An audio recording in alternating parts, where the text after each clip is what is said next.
Jutros sve nas je zadesila jedna tragedija, ne samo ovo selo, ne samo Mladenovac, nego celu Srbiju.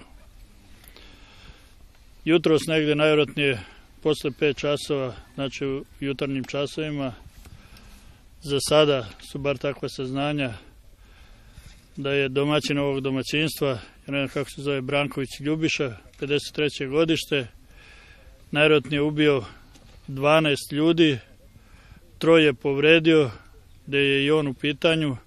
Od to 3 lica jedno je preminulo na urgentnom centru u Beogradu, 2 se bore i dalje za život, gdje je jedno od tih lica i sam izvršilac ovog monstruoznog zločina. Tragično je to da smo zatekli na licu mesta majku 92. godište sa detetom od 2 godine koje su ubijeni. Ovog momenta ne znamo ni motive koji su doveli do ove tragedije. Ono što po prvim izjavama, bar komšija ovde, nemamo saznanja da se radilo o nekoj bolesnoj osobi, o nekoj konfliktnoj ličnosti. Imamo određeno saznanje da ovo lice 1991. godine učestvovalo u ratnim dejstvima na prostoru Slavonije. Drugih nekih evidencija nemamo koja bi ukazivala da se radi o licu koje može nešto ovako učiniti. Nije imao zdravstveni karton, ali kažem, to je sve sada u provjerama. Jednostavno, svi smo zatečeni ovom tragedijom i ja, od kako sam u policiji, svi ovi ljudi ne pamtimo nešto ovako da se desilo na prostoru Srbije, pa i šire.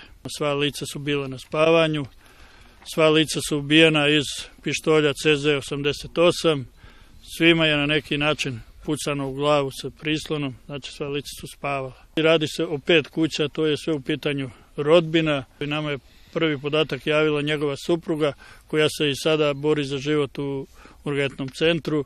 Pa pretpostavka je tako da je najpre ubio svog sina, 71. godište, a onda krenuo po kućama. Ubio i svoju majku, pucao svojoj ženi u glavu i dalje po ovim kućama u okruženju. Znači, to su sve kuće, to sve u pitanju bliža rodbina. Šta je sa njim? On je isto u urgentnom centru jer je on pokušao da izvrši samoubistvo i još je, da li će preteći, to za sada ne znam, ali jednostavno bori se za život i mislim da je život opasiti i njemu i njegovi supruzi. Oni su 53. godište. Znači, najmlađa osoba koja je lišena života je dete koje je staro 2 godine, a roditelji, otac je 89. godište, a majka 92.